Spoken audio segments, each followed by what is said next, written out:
Hey everyone, it's Kate with Maritime Ceramics. I am here with a kiln opening for you today. As you can see, I have cracked the top to help it to cool down. Yes, I have peeked, but I can only see the top layer. So let's dive in and have a closer look at what's inside. All right, so top layer, we got some spoon rests here. This one is, what is this, floating turquoise. And I was kind of being lazy, and so I just dipped one side and then the other, and that's why you have that little blue stripe there. I don't mind it. I think it looks kind of fun. So this is Spectrum's floating turquoise. This one is also floating turquoise. Color came out a little different, which is interesting. These are reclaimed clay, so it's possible that there's just a slightly different kind of clay composition in the spoon rest, or I dipped it for longer, which would be my guess, because there's more of this white floating effect here.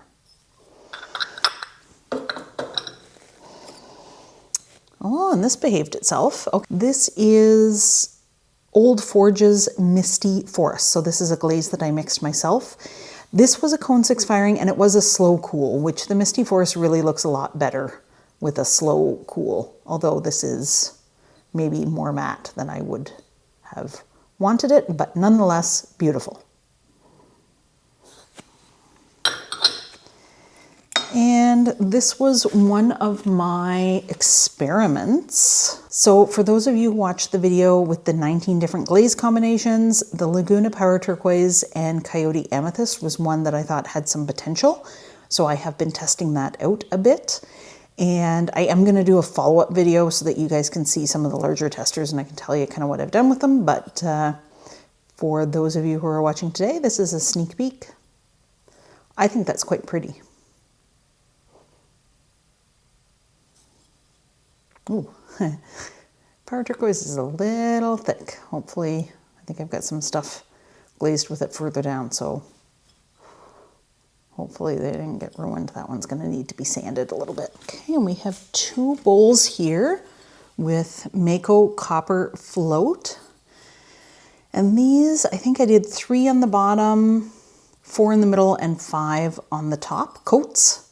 And this, again, was cone 6. Slow cool. These are really pretty. There's a lot of sparkle here. This again was reclaimed clay. There are some pinholes though, so I might throw these in and refire them. I've had really, really good luck refiring copper float. Every once in a while it does come out with these pinholes. When I refire it, I get more of those big, beautiful sequins in it. But if these didn't have pinholes, I would leave them as is because they are very pretty. But copper float does, time to time, have some pinhole issues. This one I think is okay. It's a little bump here, but I think that was me not doing a great job of checking for little bits before I fired them.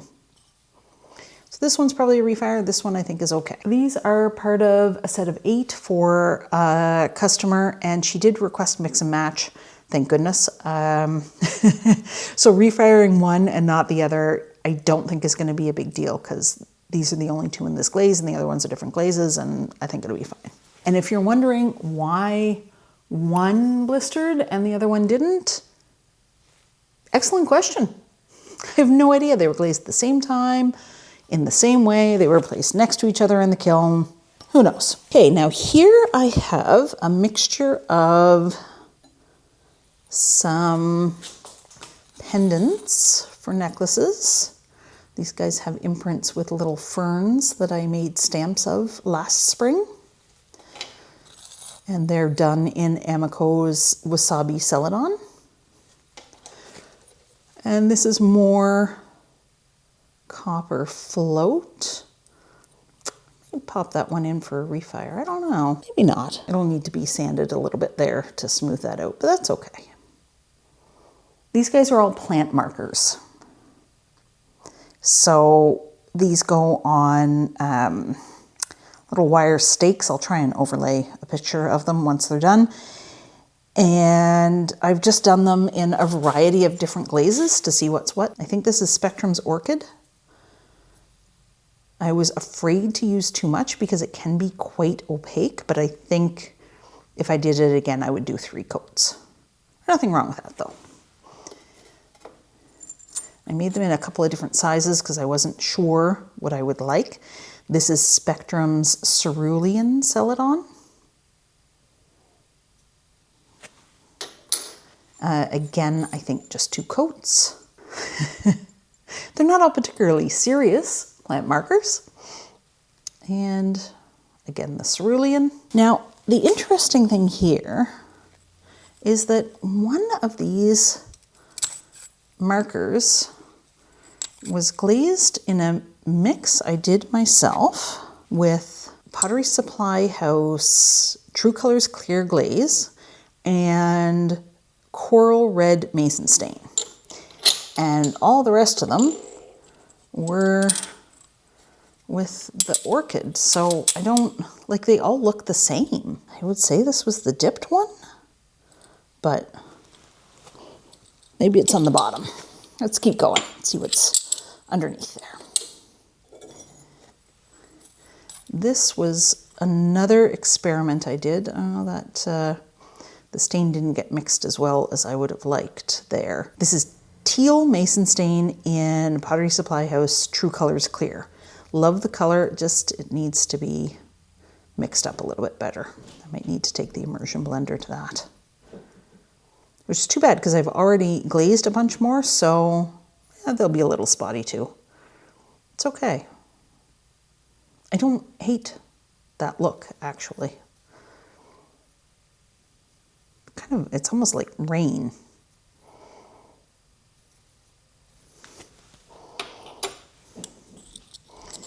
And this is, I would say also wasabi, but a quicker dip.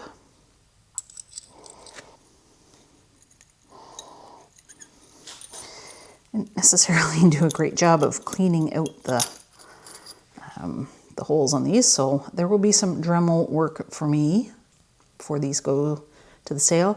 Here you can see what I mean, where some of them are a little opaque. I did put the underglaze in there to make sure that you'd be able to read the text, but I almost wonder if I shouldn't have done that because then it would just be a darker color of blue and not look quite so fuzzy.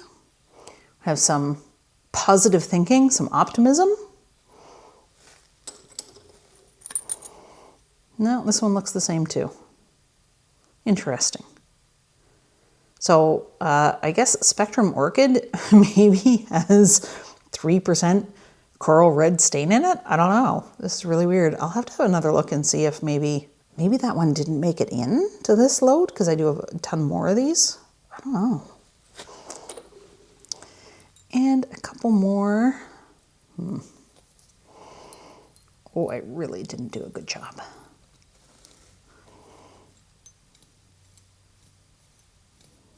Okay, well, I'll figure those out later. A couple more pendants with Amaco Wasabi. Uh-oh. All right, let's start with this. Power Turquoise ran and ruined, I think, a perfectly cute dish. That's fused shut there. I of course will try to get it apart and sand it down, but that's a shame. So cute. Look at the little swirl on top. How cute is that? Power Turquoise. Dang it. And this, interesting. I might have to sit with that for a while and see if I like it. I love this mug. I love the design I did on this. This is a new style where all the decoration is kind of done in the greenware stage. This is Amaco's Turquoise Velvet Underglaze. Very pretty, gives you that sheen when it's fired to cone 6. Feels nice. And this is Snow over top, which is a little patchier than I would like, but I might be overthinking it. Perhaps it's part of the charm. I don't know. I'll sit with this for a while and see how I feel about it. But in terms of a mug, perfect. And that's the problem with refiring. Actually, if any of you guys have tips, let me know, because one of two things happens when I refire things. Either I ruin it completely, or like just nothing happens. I don't seem to be able to get a good enough coat of glaze on top of the vitrified surface. I have tried heating it up. I have tried spraying it with hairspray. I have tried putting it on and just waiting for it to dry. And none of it seems to get a very good coat. Now, if I have like a little spot of crawling, I've had success there, just dabbing a bit on and refiring. But there were some mugs that came out and they were amethyst on the top and Coyote's iris on the bottom, and the iris just didn't work at all. And I've tried to refire and they just come out looking exactly the same as they did before. So if you have tips, please let me know. And, oh, another globby bit, but that's okay. Oh, this is pretty. Okay, we've got some potential here. This is Power Turquoise, again layered with Coyote Amethyst. Both are dipping glazes. This is beautiful. Get you a close-up of that.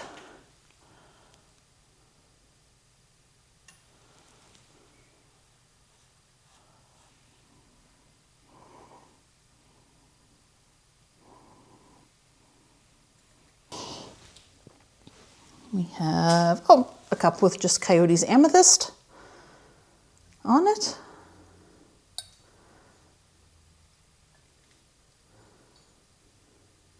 Very pretty. Lots of variation in that surface.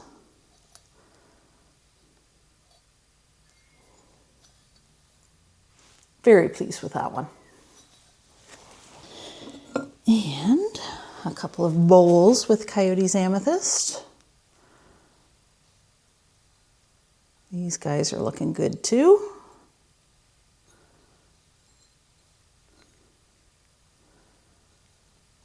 Kind of oddly thin there. Looks fine, but it's just weird that it's thin on the one side.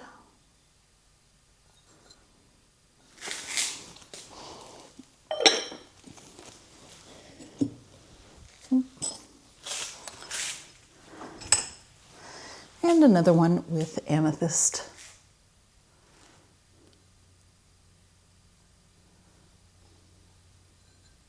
It's just such a pretty, pretty glaze.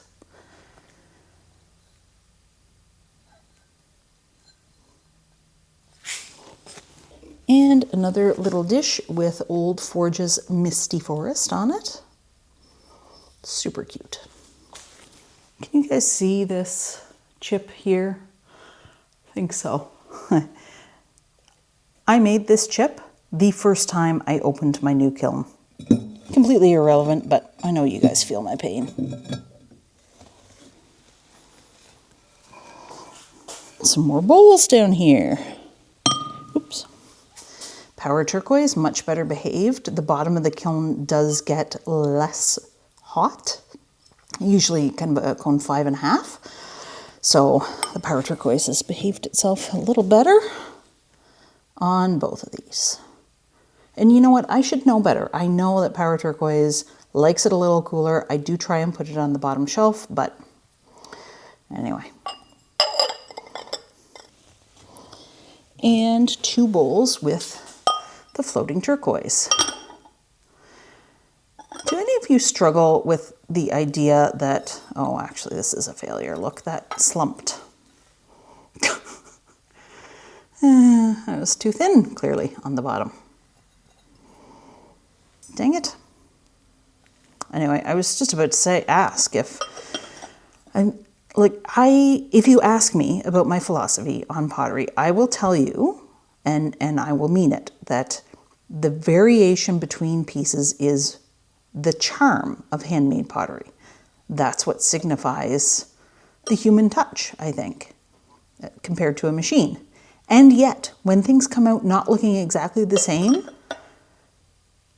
I feel like I shouldn't be selling them. I don't know. It's some kind of weird psychological thing. Anyway, I am going to have to make some more because this I am 100% not selling to anybody. And so if anybody's wondering, newer potters. I can tell you what happened here was that this clearly, when I threw it, I made this part here a little too thin, or I pulled the foot in smaller than it ought to have gone, although I do measure the foot when I'm trimming to make sure they're all consistent. But either way, this little section here was a thin section. And because it's holding all the weight of the clay, when the clay kind of warmed up, it just bloop. Here is a different kind of plant marker. So Far Forest Ceramics, she had a tutorial on how to make these. I made them a little differently than she did, and I made them really thick because I felt like I wanted them to be sturdy. Perhaps because I am of the age that I am a Buffy fan, and even though they're not wood, you know, it does feel like a good solid steak. Anyway, it was a little bit challenging to keep them flat and whatnot, and I just kind of had this moment of, wait a minute, I could make medallions, again, thicker than usual, because if they're going to be banging around, I want them to survive. But basically, they're larger, sturdier versions of the pendants that I already make. So I already have a pretty good process for this.